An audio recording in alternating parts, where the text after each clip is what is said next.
The Morning Sprint, brought to you by Stop and Go. It's 6:52 and time now for the Morning Sprint. We'll get to Chris's forecast in just a minute. But first, today marks 1 year since historic rainfall devastated communities across Wisconsin. We have live team coverage of how those folks are still recovering, starting with our Josh Sprider live in Black Earth. Josh? Good morning, Leah. The Highway 14 bridge over the Black Earth Creek has since been repaired, but this is a storm that many across the state will never forget. That rainfall caused more than 15 inches, or that storm rather, dropped 15 inches of rain on Dane County, causing flooding and more than $150 million in damage.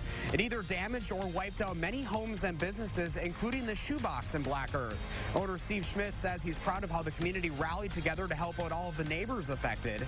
The county is implementing a new multi-year plan being funded by $18 million that was put into the budget specifically for flooding this year.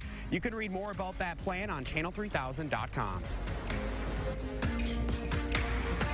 And Primrose Schools suffered nearly $500,000 in damage due to all the flooding. This Middleton preschool has bounced back tremendously. Now, as a result of the flooding, all 150 students were transferred over to Blackhawk, where Primrose set up temporary education there. Now, Primrose owner Amanda Kienbaum says it's the community support like that that made all the difference. And get this, they were able to retain nearly all of their students, even while staying in that temporary space.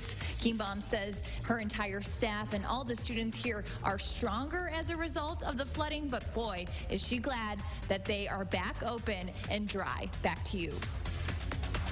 We still have some areas of fog, especially as you work your way over towards the lakeshore. Visibility towards Waukesha, 1/8 of a mile. Things are improving throughout the hill country. Visibility in Lone Rock now up towards 3 miles. Temperature-wise, we are into the 50s and 60s. 65 is our temperature in Madison right now. As we go throughout the day, we'll warm things up. 77 as we approach lunchtime. Look for a high around 80 with some cloud cover this morning and an isolated chance of a shower or storm this afternoon. Chris, Keeley, and Josh, thank you very much. We now know that Jeffrey Epstein signed his will just 2 days before his suicide in a New York jail.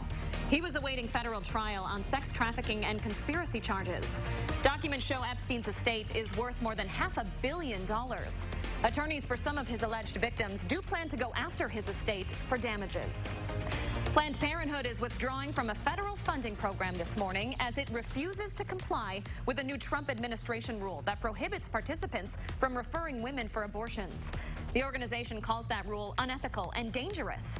The Department of Health and Human Services says Planned Parenthood is blaming the government for its own actions. The company responsible for an industrial plant spill in Lake Michigan is accepting responsibility this morning. Cyanide and ammonia made their way into one of the Great Lakes after a plant spill at ArcelorMittal. It took days for the public to be notified. Indiana state officials reported a significant fish die-off just last week in the same waters where people were swimming. Residents in Cassville have to boil their water this morning for an E. coli alert in the village water supply. Residents have been asked to use bottled water or to boil tap water for at least a minute before using it. The village says they will be doing follow-up tests until the problem is fixed, but until then, residents will have to keep boiling their water. The measles outbreak here in the U.S. is showing no signs of letting up. As of Friday, the CDC reports 1,203 cases across 30 states. Most of those cases are among people who were not vaccinated. More than 75% of measles cases are linked to outbreaks in New York. The owners of Visions nightclub over on East Washington Avenue are scheduled to appear before a city committee tomorrow as city leaders look to revoke their liquor license. That license is effective through June of 2020. Last December, 5 people were injured in a shooting and a stabbing there. The city claims there have been more than 50 calls to the area since 2012. 6:57 now. Let's turn it over to Josh Tim with a look at your first alert traffic. Hi, Josh. Yeah, good morning. Still watching that crash on I-39 near Janesville. It's all southbound lanes and one northbound lane closed. You will want to exit at Highway 11 and take another route or just avoid that area altogether. Heavy delays on the westbound belt line where it's down to 2 lanes at Rimrock Road. Brake lights starting as soon as you exit the interstate. Inbound John Olin, you're tapping the brakes at Olin Avenue, making your way into downtown. And other routes heading into the city, still moving at the usual speeds. Your first alert traffic, I'm Josh Tim. Thank you very much, Josh. As we go through the day, we'll look for some cloud cover and sun to be mixed in. Temperatures will warm up towards 78 by lunch. We'll top out around 80, and I can't rule out a shower or thunderstorm later on this afternoon, but most of the day should be dry. All right. Thank you very much, Chris. And thanks for joining us this morning, folks. Stay with News 3 Now for the rest of the day as we continue our coverage of the one-year anniversary of historic flooding.